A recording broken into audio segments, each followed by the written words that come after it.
Okay, so I picked this record up recently. I did show it in another video, and in fact I've got another copy of this record but never played it.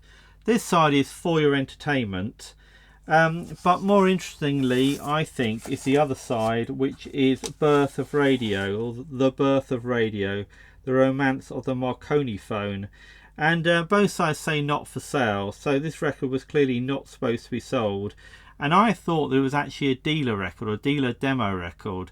Though, if you listen all the way through the recording, and I'll be playing The Birth of Radio in a moment, you might actually get the impression that it's actually some sort of a Columbia record giveaway, so a free record as opposed to one that you would have actually listened to in the dealership. One maybe you would have been given and taken away and played at home.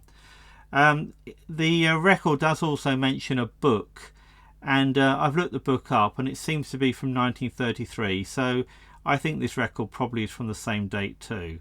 Anyway, I'm going to give it a play now for you, and let me know what you think. Thank you.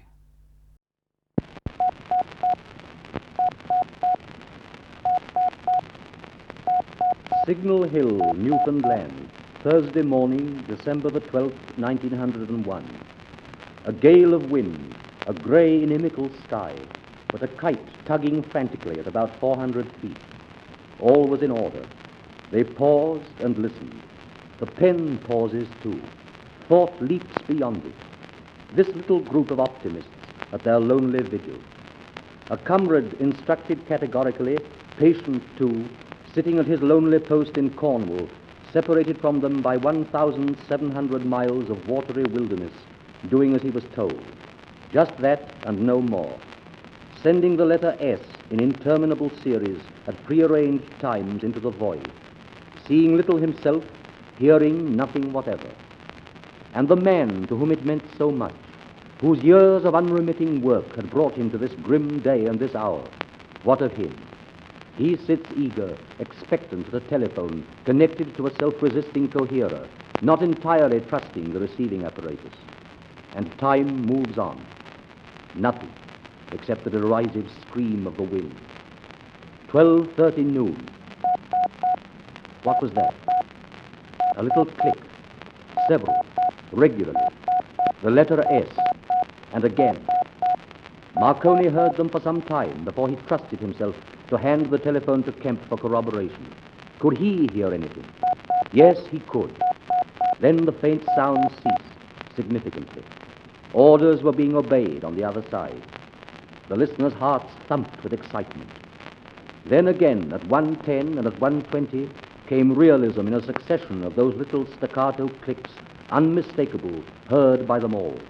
The tremendous expanse of ocean had been bridged. What must have been his feelings at this supreme moment? The achievement constituted an epoch in human history. The lives of millions, of every race and creed, would be affected as from this hour. The commercial possibilities were incalculable. The mitigation of loneliness was certain. Continents would speak with each other of their several aspirations. A ship in distress in the perilous wastes of the seas could be succored. Lovers, separated by a hemisphere, would confer privily and be comforted. Empire builders, isolated in desert and jungle, would hear the sounds of their cities and be cheered and refreshed. A new world would be born. The foregoing is an extract from the book A City of Sound, recently published by the Marconiphone Company. If you will send us the name and address of a friend who you think would appreciate the fine qualities of a Marconiphone, and to whom we may mention your name as a recommendation, we will gladly send you free of charge a copy of this interesting book. An addressed and reply-paid postcard is provided with this record. If you are pleased with the reproduction of this instrument, give us the opportunity of demonstrating to one of your friends.